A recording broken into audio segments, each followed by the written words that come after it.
दरम्यान उद्या विधान परिषदेच्या सभापती पदाची निवडणूक होणार आहे। त्यासाठी आज दुपारी 12 वाजेपर्यंत अर्ज भरण्याची मुदत आहे। भाजपकडून राम शिंदे यांचं नाव चर्चेत आहे। राम शिंदे यांनी ट्विट करून पक्षश्रेष्ठींचे आभार सुद्धा मानलेले आहेत। पक्षाकडून अद्यापही त्यांच्या नावाची अधिकृत घोषणा झालेली नाही। विधान परिषदेच्या सभापती पदासाठी मविया देखील अर्ज भरणार असल्याचं समजतंय। त्यामुळे विधान परिषदेच्या सभापती पदासाठी चुरशीची निवडणूक होण्याची शक्यता आहे।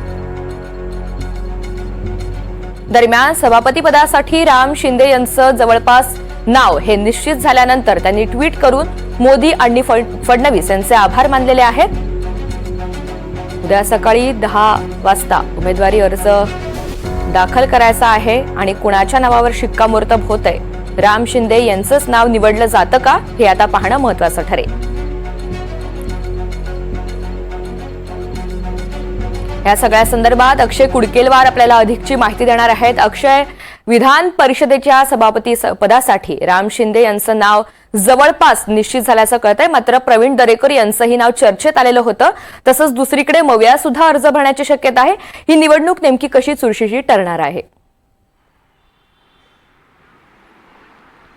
ऋतुजा, आपण जर बघितलं तर जुलै 2022 मध्ये हे पद रिक्त झालं होतं। त्यापूर्वी विधानसभेचे सभापती हे रामराजे नाईक निंबाळकर होते आणि त्यानंतर गेला 2.5 वर्षाचा काळ आपण जर बघितला तर महाराष्ट्राच्या विधान परिषदेचं विधान परिषदेचं सभापती पद जे आहे ते रिक्तच असल्याचं आपल्याला बघायला मिळतं आणि आत्तापर्यंत विधान परिषदेचं कामकाज हे विधान परिषदेच्या उपसभापती नीलम गोरे यांनीच चालवलेलं आहे। त्यामुळे आता पुन्हा एकदा काल नीलम गोरे यांनी या निवडणुकीसंदर्भातली माहिती विधान परिषद सभागृहाला दिली आणि आज दुपारी 12 वाजेपर्यंत त्या सगळ्या संदर्भातले उमेदवारी अर्ज भरण्याची वेळ आहे।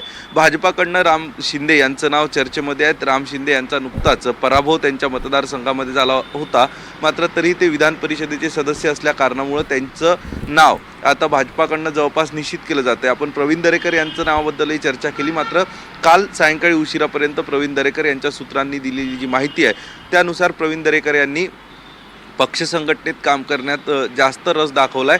त्यामुळे त्यांना हे सभापती पद नकोय किंवा ते सभापती पदासाठी इच्छुक नाहीत असं त्यांनी पक्षश्रेष्ठींना कळवल्याची माहिती देखील आहे।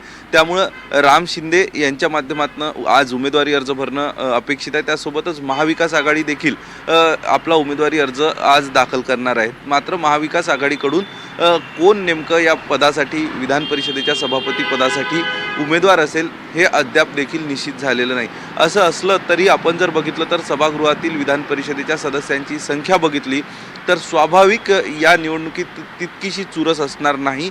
जर मोठ्या संख्येनं महायुतीचे जे आमदार आहेत विधान परिषदेचे ते जर अनुपस्थित राहिले तरच समीकरण कुठेतरी बिघडू शकतं।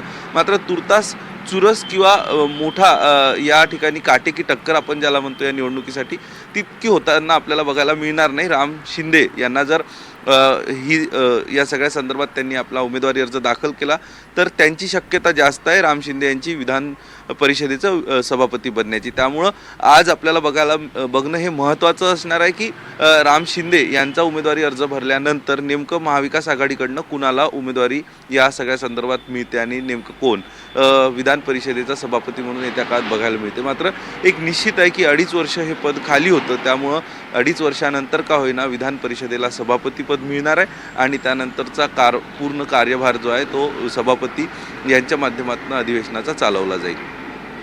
निश्चित। अक्षय, धन्यवाद सविस्तर माहितीसाठी।